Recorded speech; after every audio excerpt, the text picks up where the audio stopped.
Bom dia a todos, que a paz de Jesus esteja conosco hoje e sempre. Dando continuidade aos nossos estudos do livro Caminho, Verdade e Vida, psicografia de Chico Xavier pelo Espírito Emmanuel. Hoje nós vamos refletir no capítulo 173 e o tema é Zelo do Bem.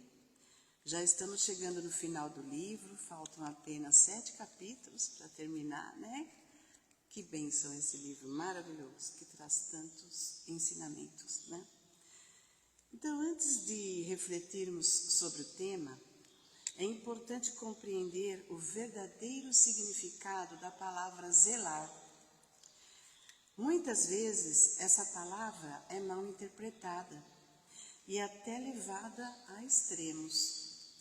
Há quem imagine que zelar por uma ideia, por uma crença ou uma doutrina signifique defendê-la a qualquer custo. E a pretexto de sermos zelosos, já chegamos a excessos, como perseguir, capturar e até matar em nome do Cristo, em nome de uma doutrina ou de uma religião, pelo zelo da causa. O verdadeiro zelo não se impõe pela força, pela violência ou pelo fanatismo. Zelar é cuidar com amor, com paciência e responsabilidade. Esse cuidado pode ser comparado ao trabalho de um agricultor, que prepara o solo, lança semente, rega, protege e espera o tempo certo para colher. Assim também acontece em nossa vida espiritual. Precisamos alimentar diariamente as sementes do bem em nosso coração. O estudo do Evangelho, a oração, o serviço ao próximo são recursos indispensáveis para fortalecer a nossa caminhada evolutiva. Ainda somos como pequenas plantinhas na seara do Senhor, em processo de crescimento. Por isso, não devemos esperar transformações imediatas, né? O progresso espiritual acontece gradualmente. E cada encarnação é uma oportunidade para cultivarmos o bem. Nossas conquistas espirituais amadurecem com o tempo, sob a ação das leis divinas. E há uma grande esperança. A semente do bem é indestrutível. Pode levar mais ou menos tempo para germinar, né? Mas jamais deixará de produzir frutos. Todo o bem que realizamos permanece conosco e no momento oportuno há de vir o retorno. A colheita do bem é certa. Como nos ensina Emmanuel, o bem que fizeres em algum lugar será teu advogado em toda parte. E o zelo que vamos refletir nos convida a compreender que o cultivo do bem está em nossas mãos. O mal que vem de fora não tem força para se sobrepor ao bem que nasce dentro de nós. Do ponto de vista moral, o único mal verdadeiramente prejudicial para nós é o mal que parte de nós. Quando nossa vida interior está firmada no bem, no amor e na confiança em Deus, construímos dentro de nós uma força capaz de nos sustentar diante das adversidades. As tempestades podem ser intensas e os obstáculos também podem surgir. Não conseguem derrubar aquilo que já foi construído sobre bases sólidas e verdadeiras. Emmanuel nos traz um versículo que está na primeira epístola de Pedro, capítulo 3, versículo 13, que se encaixa perfeitamente nessa reflexão. E qual é aquele que vos fará mal, se fordes zelosos do bem? Que mal pode realmente nos alcançar se estivermos sinceramente no caminho do bem? O mal que vem de fora pode atingir o corpo, trazer dificuldades, tormentas e vicissitudes. Porém, moralmente permaneceremos livres quando estamos vinculados ao bem. Por isso, Jesus nos ensina a não temer aqueles que podem aniquilar o corpo, mas antes os que podem prender a alma. O verdadeiro perigo está no mal que parte de nós, porque esse sim pode nos escravizar. Agora, o mal que chega do outro, se me encontra no caminho do bem, por mais que me fira, será para mim degrau de ascensão e instrumento de libertação. Como diz o apóstolo Paulo na Epístola aos Romanos, se Deus é por nós, quem será contra nós?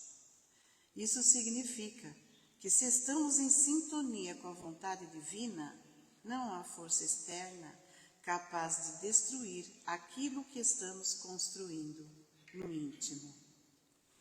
Mas aí está a questão, porque muitas vezes achamos que estamos com Deus, mas na verdade ainda estamos vivendo dentro das nossas ilusões, das nossas projeções. Quando existe, porém, uma busca humilde e sincera pelo reino de Deus e sua justiça, aquilo que chega à nossa vida, mesmo sendo doloroso ou difícil, pode tornar-se adubo para o florescimento e a frutificação da árvore do bem. É nesse sentido que Paulo, lá em Romanos, capítulo 8, versículo 35, pergunta: quem nos separará do amor do Cristo? Nem tribulações, nem perseguições, dores e até torturas não foram capazes de afastar os primeiros cristãos desse amor, porque eles carregavam o amor de Cristo dentro de si. O bem que os inspirava e fortalecia tornou-se verdadeiro refúgio para eles. Portanto, o que nos protege não é a ausência de problemas, mas o bem que cultivamos no coração. O mal externo pode nos ferir, mas não destrói aquele que permanece firme no amor, no perdão e na confiança em Deus. O verdadeiro perigo está naquilo que alimentamos dentro de nós, como o ódio, a mágoa, o ressentimento, o orgulho, a vingança, né? As lutas fazem parte do nosso aprendizado, mas cabe a nós escolher como reagir diante das dificuldades, preservando a fé, o amor e a disposição para fazer o bem. Emmanuel inicia seu comentário afirmando: temer os que praticam o mal é demonstrar que o bem ainda não se nos radicou na alma convenientemente. Porque, se o mal que vem de fora ainda nos abala profundamente, se ele ainda consegue nos desestabilizar, tirar a nossa paz, talvez seja porque as raízes do bem ainda não estejam suficientemente profundas dentro de nós. É como uma árvore. Quando chega a tempestade, quanto mais profunda foram as raízes, suas raízes, maior será a capacidade de resistir aos ventos. Precisamos criar raízes profundas no bem. E esse enraizamento acontece através do quê? Do autoconhecimento, pela renovação moral, pelo compromisso com o bem e principalmente pela vivência dos ensinamentos de Jesus. Um grande exemplo é Estevão, Diante do Sinédrio e de Saulo, que ainda perseguia os cristãos, ele declarou: o Sinédrio tem 1000 meios de me fazer chorar, mas desconheço no mundo força capaz de me fazer negar a Jesus Cristo. Ele sabia que aquelas palavras poderiam lhe custar a própria vida. Os homens poderiam atingir o seu corpo, mas não poderiam atingir a sua consciência, nem romper a sua ligação com Cristo. Essa coragem era resultado de um longo cultivo do bem. Era uma fé que já havia criado raízes profundas em sua alma. E depois nós encontramos o próprio Saulo, transformado em Paulo, dedicando a vida ao Evangelho e tornando-se também um grande exemplo de firmeza, coragem e amor ao Cristo. Então, Emmanuel nos convida a fazer essa construção todos os dias, a fortalecer as raízes do bem dentro de nós. E Emmanuel prossegue dizendo: a interrogação de Pedro reveste-se de enorme sentido. Se existe sólido propósito do bem em teus caminhos, se és cuidadoso em sua prática, quem mobilizará tamanho poder para anular as edificações de Deus? O ponto central aqui é o sólido propósito no bem. Não basta querer fazer o bem apenas por entusiasmo momentâneo. É preciso perseverança. Muitas vezes nos sensibilizamos no momento e, como não cultivamos isso, desistimos diante das primeiras dificuldades. É o que Jesus ilustra na parábola do semeador, quando a semente cai em solo pedregoso, pedregoso. Ela brota, mas como não cria raízes profundas, seca ao calor do sol. Assim também acontece conosco quando o Evangelho ainda não está verdadeiramente enraizado no nosso coração. À medida que cultivamos o bem diariamente, a planta do bem cresce e enraiza-se em nós. Então, mesmo diante da ingratidão, das decepções, das provas da vida, permanecermos firmes porque compreendemos que tudo isso faz parte do nosso aprendizado. No Evangelho segundo o Espiritismo, ao tratar dos benefícios pagos com a ingratidão, aparece um ensinamento que diz: não devemos deixar de fazer o bem porque fomos tratados com a ingratidão. Se fazemos o bem esperando reconhecimento, existe aí mais orgulho e egoísmo do que a verdadeira caridade. E acrescenta que quando Deus permite que sejamos pagos com a ingratidão, isso pode servir para experimentar a nossa perseverança na prática do bem. Deus permite que lidamos com a ingratidão justamente para testar quão sincero é o nosso desejo e nossa vontade de exercitarmos o bem. Por isso, Emmanuel nos convida a refletir. O meu propósito de fazer o bem é realmente sólido?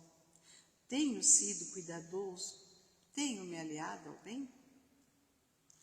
Quando o bem está em harmonia com as leis de Deus, pode até encontrar obstáculos, mas jamais será destruído, porque no tempo de Deus, a luz sempre prevalece sobre a sombra. E Emmanuel continua: o problema reside, entretanto, na necessidade de entendimento.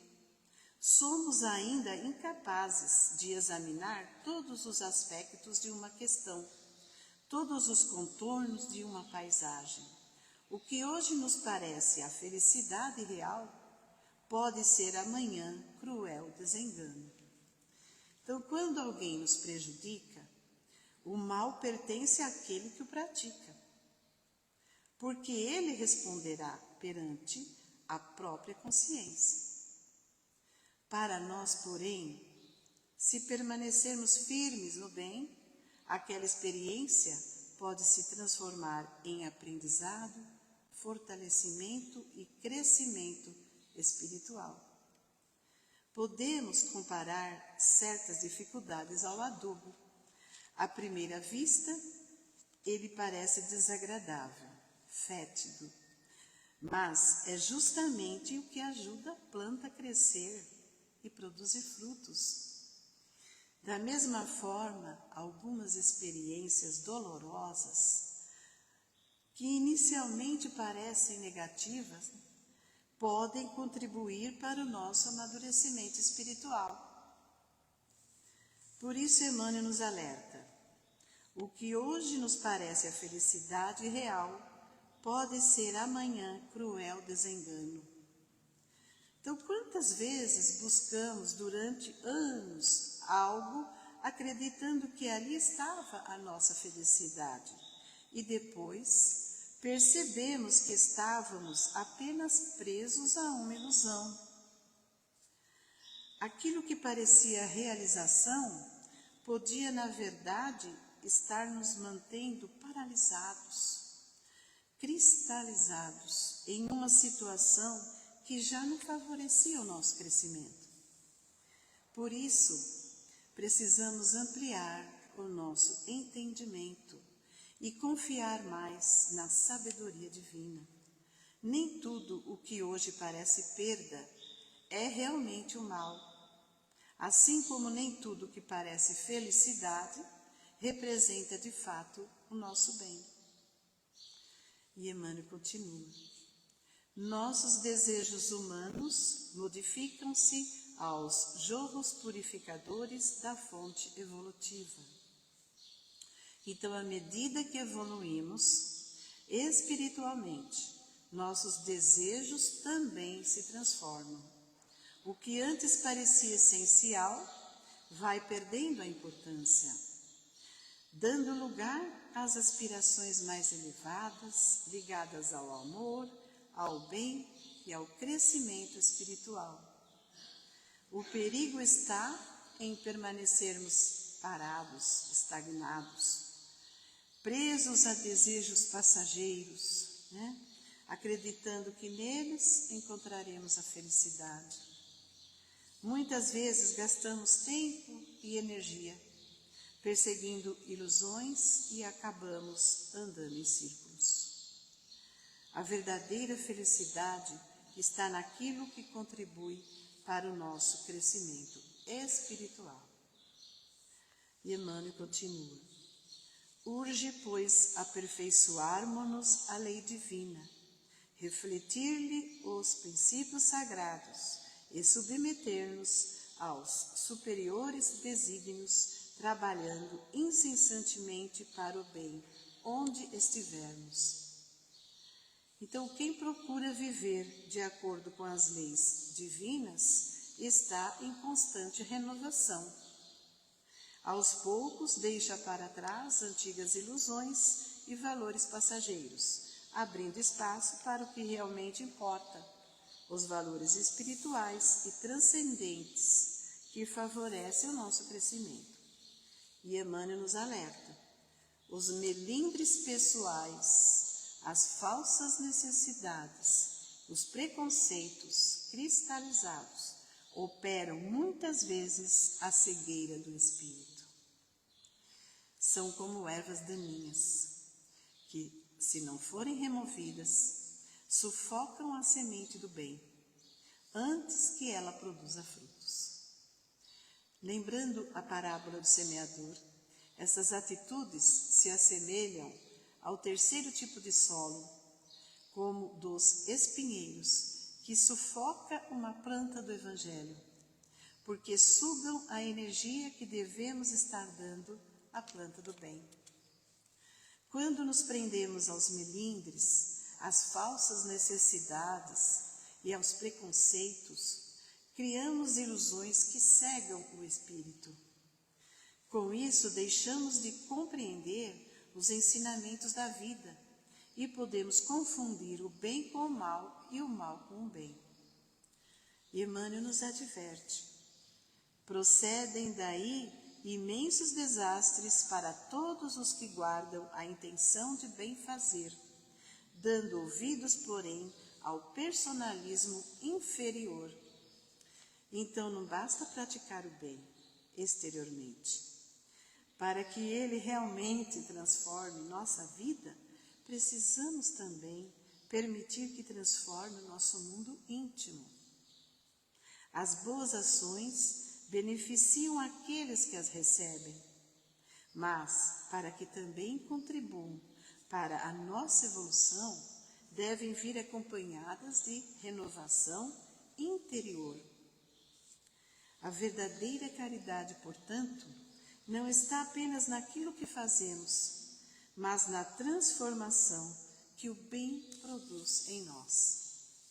E Emmanuel afirma: quem cultiva a obediência ao Pai no coração sabe encontrar as oportunidades de construir com o seu amor. Como ensina o Evangelho segundo o Espiritismo, a obediência é o consentimento da razão, enquanto a resignação é o consentimento do coração. Assim, somos convidados não apenas a entender as leis divinas, mas a aceitá-las com humildade e confiança. Quando vivemos dessa forma, deixamos de lutar contra as circunstâncias e passamos a enxergá-las como oportunidades de aprendizado e crescimento. Fazemos o melhor que podemos, mas confiamos que Deus sabe o que é mais útil para a nossa evolução. E Emmanuel continua: os que alcançam, portanto, a compreensão legítima não podem temer o mal, nunca se perdem na secura da exigência, nem nos desvios do sentimentalismo. Então, eles não caem nesses dois extremos, né? Na secura da exigência, que é aquela postura de quando fazemos o bem, mas esperamos reconhecimento. E diante da ingratidão, surgem a reclamação, a frustração e um sentimento de injustiça. E, por outro lado, não caem também no excesso de sentimentalismo, né? Quando qualquer dificuldade ou ingratidão nos desestrutura e nos faz perder, a firmeza interior. Precisamos, sim, ter sensibilidade diante da dor do outro, mas sem permitir que decepções e dificuldades nos arrastem. O equilíbrio está em servir sem exigir reconhecimento. O equilíbrio está em servir sem exigir reconhecimento, compreendendo que a resposta do outro não deve determinar a qualidade do bem que existe em nós. Quem realmente está obediente a Deus, quem está cultivando e zelando pelo bem, não permanece nesses dois extremos, nem na secura da exigência, nem no excesso de sentimentalismo. E Emmanuel conclui dizendo: para essas almas que encontraram no íntimo de si próprias o prazer de servir sem indagar, os insucessos, as provas, as enfermidades e os obstáculos são simplesmente novas decisões das forças divinas, relativamente à tarefa a que dizem respeito, destinadas a conduzi-las para a vida maior. Então, se eu estou entregando o meu melhor e confiando na misericórdia de Deus, aquilo que vier, eu acolho como aprendizado e ainda agradeço, para seguir o ciclo de aperfeiçoamento. Essa é a ideia. Quem está no caminho do servir, sem entusiasmos passageiros e sem desequilíbrios, compreende que cada insucesso, cada obstáculo que porventura venha a surgir, pode ser mais um adubo para o florescimento e a frutificação com Deus. Sem mais, termino agradecendo a todos pela atenção. Que Deus abençoe a todos, um ótimo domingo e uma semana iluminada na paz de Jesus. Muito obrigada.